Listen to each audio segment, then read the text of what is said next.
공교롭게도 한반도 주변에는 세계 4대 군사 강국이 모두 모여 있습니다. 세계 군사력 2위 러시아, 3위 중국, 5위 일본, 그리고 6위 한국이 국경 또는 영해를 맞대고 있는데요. 특히 세계 모든 국가의 군사력이 모두 달려들어도 이길 수 없다는 압도적 1위에 미국조차 먼 거리라는 점만 빼면 실제로는 태평양을 사이에 두고 한반도와 마주하고 있습니다. 한국은 과거 최빈국으로 불리는 전후 국가에서 출발해 세계에서 유일무이하게 선진국으로 승격된 나라입니다. 반면 세계에서 가장 불확실성이 높은 국가로 평가받는 북한의 핵을 머리에 이고도 한국민들은 어떻게 두 다리를 뻗고 잠을 잘 수 있는지 세계인들은 의아해하곤 합니다. 그런 지정학적 여건 탓에 한반도 주변의 해전 양상이 어떻게 변화해 가느냐가 곧 미래 해전의 방향성을 제시해주는 것이라고 군사 전문가들은 말하고 있습니다. 그동안 한국 해군은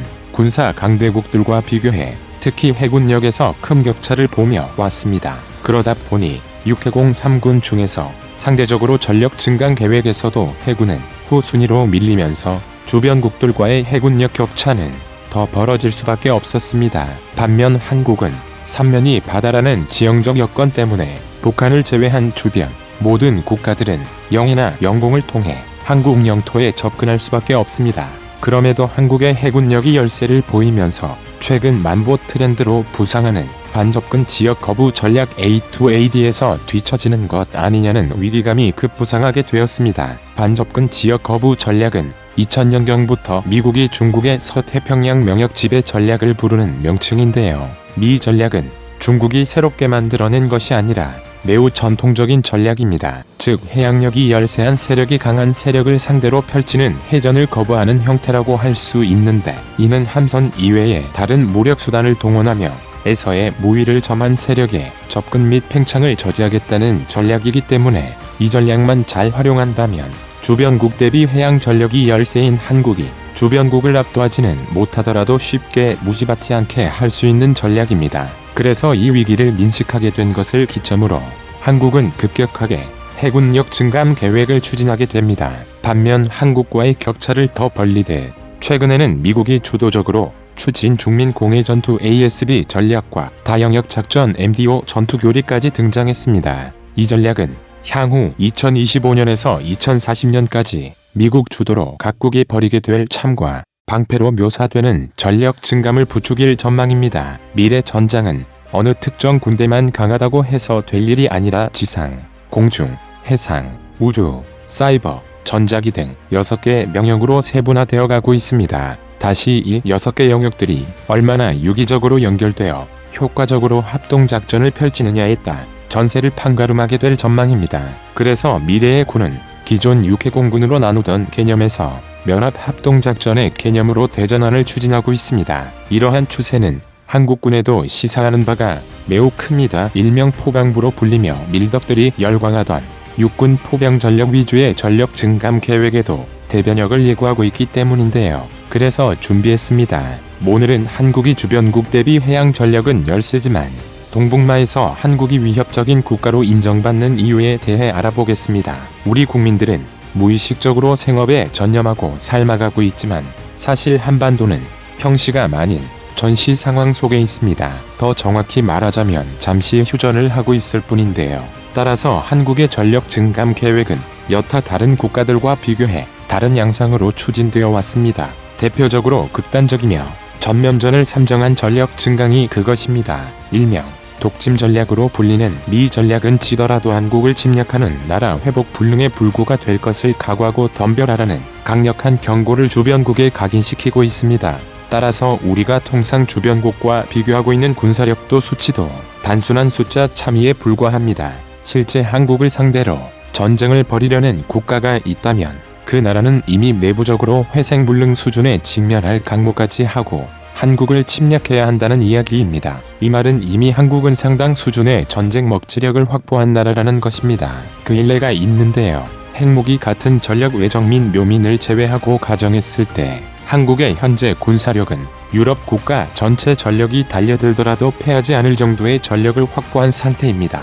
유럽 국가들이 어찌어찌해서 바다를 건너 운 좋게 한국 영토에 상륙했더라도 상륙하는 그 순간부터 지옥을 맛보게 될 것이기 때문인데요. 현재 한국 육군의 전력은 유럽의 모든 기계화 부대를 강습 상륙함에 나누어 싣고 상륙에 성공하더라도 한국 육군을 이긴다는 보장이 없습니다. 바로 여기서 한국 해군이 선택해야 할 전력 증감 방향성이 확연히 드러나게 됩니다. 육군의 전력은 이미 충분히 한국 본토 사수가 가능한 수준을 넘어 다른 국가들을 압도할 정도의 전력을 확보한 상태입니다. 사실 한국 육군의 전투력은 북한, 일본의 수준은 이미 가볍게 뛰어넘었고 전장을 한반도 내로 가정한다면 중국과 붙어도 충분히 승산이 있는 싸움을 할 수 있을 정도입니다. 이 때문에 적군의 전력이 해상을 통해 한국 본토에 상륙하려는 시도만 차단하면 되는 것입니다. 이에 더해 북한의 핵 위험만 효과적으로 방어해낼 수 있다면 한국 해군이 그리는 해전의 방향성은 거의 모범 답안에 가까워지게 됩니다. 그래서 한국 해군은 미래 해전의 방향성을 3단계 목표로 설정하게 되는데요. 한국 해군이 현재 구축하고 있는 해군 전력 증강 1차 목표는 전시의 북한 잠수함의 출항을 봉쇄할 수 있는 능력을 확보하는 것입니다. 이를 위해서 PAD 포세이돈 초계기 6대가 긴급 발주되었습니다. 잠수함 탐지율을 높이기 위해 한국형 통합음탐기도 개발되고 있습니다. 그리고 현재 KD-1 2급의 TAS 소나체계를 통합한 음탐기를 MFTA 소나체계로 교체하는 작업이 진행되고 있습니다. KD-1급은 이미 MFTA 소나체계로 교체가 완료된 상태인데요. 2차 목표는 북한 지역에서 발사되는 탄도탄과 잠수함 발사 탄도탄 SLBM을 저지하는 것입니다. 이를 위해 KDX-3 배칠급 건조와 함께 모든 KDDX급에는 해상탄도탄 요격 능력이 추가된 것입니다. 마지막으로 3차 목표는 주변 강대국에 대응한 해군 전력 구축입니다. 그 핵심이 바로 장보고 1000급과 손원일급 잠수함, 장보고급 잠수함입니다. 장보고 II급에 장착된 SLBM에 대해 국방부는 북한 이동식 발사대 등 선제 타격하기 위한 전력이라고 소개했는데요. 하지만 잠수함은 전파가 차단되는 수중 환경에서 작전하게 되므로 현실적으로 선제 타격 작전용으로는 부적합합니다. 또 핵탄두를 탑재하지 많은 SLBM을 선제 타격용이라 부르는 것은 누가 봐도 무리가 있습니다. 따라서 한국형 KSLBM은 사실은 중국과 일본 등 주변국에 대응하기 위한 전력입니다. 중국과 일본의 반발을 의식해 북한을 핑계로 끌어들인 것일 뿐이지 선제 타격용은 아니란 것이죠. 주변국의 정세가 이처럼 너무 급박하게 돌아가다 보니 한국이 위기의식을 느끼는 것은 당면한데요. 그래서 한국의 해군의 전력은 최근 100년 전부터 급성장하고 있습니다. 현재 한국이 추진하고 있는 공격 무기는 SLBM을 넘어 부스트 글라이드라고 불리우는 극초음속 무기까지 추진하고 있습니다. 우리 대한민국 해군이 판단하고 있는 가장 큰 실제 위협은 북한이 아닌 일본과 중국입니다. 국내 일각에서는 중국이야 그렇다 치더라도 일본이 왜 한국의 위협이냐 또는 왜 잠재적 적성국이냐고 반문하실 수 있을 텐데요. 한국통일연구원 자료에 따르면 일본은 1980년대에 접어들어 국제환경이 신냉전 상황으로 전환하게 됨에 따라 미일 전략적 역할 분담에 따른 시레인 즉 해상교통로 방위를 위한 3해협 방위를 수행하면서 해상밤공 체제의 확립을 지향한 해공국력의 비약적 민 질적 증감을 추구하고 있습니다. 즉 직접적인 침공은 없을지 모르겠지만 이 해상교통로 지배를 통해 언제든지 한국과 중국의 숨통을 조일 수 있게 한다는 전략입니다. 그런데 이는 과거 일본이 태평양 전쟁을 일으켰을 때와 별반 차이가 나지 않습니다. 그런데 흥미로운 것은 중국도 일본과 같은 해상교통로 지배전쟁을 준비하고 있다는 것입니다. 한국처럼 수출로 먹고 사는 나라는 미 해상교통로가 막힌다면 국내 경기는 물론이거니와 이 현상이 장기화된다면 국가 경제는 붕괴할 수 있기 때문입니다.